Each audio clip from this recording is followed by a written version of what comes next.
اگر نیکیوں کی تعداد سے ایک گناہ بھی زیادہ ہو جاتا ہے تو وہ ہمیں جہنم میں لے جانے کا سبب بن سکتا ہے۔ اسی طرح گناہوں کی تعداد سے اگر ایک نیکی بھی زیادہ ہو جاتی ہے تو وہ ہمیں جنت میں لے کے جا سکتی ہے، لیکن نیکی کرنے میں ہمیشہ نیت میٹر کرتی ہے۔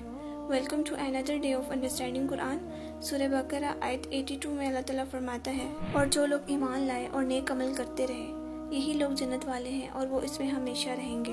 پچھلی آیت میں جہنم کا ذکر کرنے کے ساتھ ہی جنت کا ذکر کیا گیا ہے۔ قرآن کو مثانی اس لیے کہا جاتا ہے کیونکہ جہاں جہنم کا ذکر آتا ہے وہاں ہی جنت کا ذکر آتا ہے۔ اگر دونوں آیتوں کو ہم آمنے سامنے رکھتے ہوئے پڑھیں تو جہنم اس کے لیے ہے جو گناہوں میں گر جائے اور توبہ نہ کرے، چاہے وہ اپنے آپ کو مسلمان کہلائے حالانکہ اس کے دل میں ایمان نامی چیز ہی نہ ہو۔ دوسری طرف جنت میں جانے والوں کے کیا شرائط ہے کہ وہ لوگ ایمان لائیں اور نیک عمل کرتے رہیں، یہی لوگ جنت والے ہیں اور وہ اس میں ہمیشہ رہیں گے۔ ایمان کی تفصیل تو ہم پڑھ چکے ہیں، اور عمل صالح سے مراد ہر وہ نیک عمل، قول، فعل، زبان سے جو ہم بولتے ہیں، ایسا جو کچھ کرتے ہیں اور جو قرآن و سنت کے مطابق ہو، اللہ کی رضا کے لیے ہو اور نبی صلی اللہ علیہ وسلم کی سنت کے مطابق ہو تو وہی نیک عمل ہوتے ہیں، اور نیک نیتی کے ساتھ کیے گئے عمل ہی اللہ تعالیٰ کے ہاں قابل قبول ہوتے ہیں۔ اور ایک چیز نوٹ کرنے والی ہے کہ ایمان اور عمل صالح کا ذکر قرآن پاک میں بار بار ایک ساتھ آیا ہے، یعنی جسٹ ایمان لانا کافی نہیں ہے، اس کے ساتھ نیک عمل کرنا بھی ضروری ہے۔ It doesn't mean these are 70 fixed steps, then your heart will become pure۔ اگر نیکی سچی نیت سے کی جاتی ہے تو وہ بھی اللہ کے ہاں قابل قبول ہو سکتی ہے اور آپ کے دل کو صاف کر سکتی ہے۔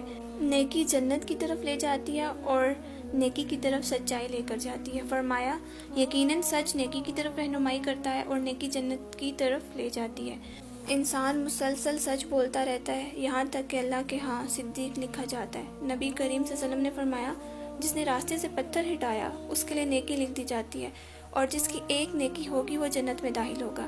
مراد اس سے یہ ہے کہ ایک نیکی بھی اگر ایکسٹرا ہو گئی برائیوں کے مقابلے میں تو انسان جنت میں جا سکے گا، بغیر حساب کے رزق ملے گا، اور نیکی سے عمر اور رزق میں برکت ہوتی ہے۔ تو اس سے پتہ چلتا ہے کہ ایمان کے بعد نیک اعمال ہیں، نبی صلی اللہ علیہ وسلم کی اطاعت ہے، نمازوں کی پابندی، بندوں کے ساتھ اچھا سلوک، صلہ رحمی، صدقہ کرنا، اللہ کے راستے میں خرچ کرنا، کھانا کھلانا، سلام عام کرنا، مریض کی عیادت کرنا، گردن چھڑانا، اچھی گفتگو کرنا، سچائی، راستے سے کسی تکلیف دہ چیز کو ہٹا دینا، غصہ نہ کرنا، اللہ کا تقوی اختیار کرنا، کلمہ توحید پہ خاتمہ ہونا اور دوسروں کو معاف کر دینا، یہ سب نیکیوں کے کام ہی ہیں۔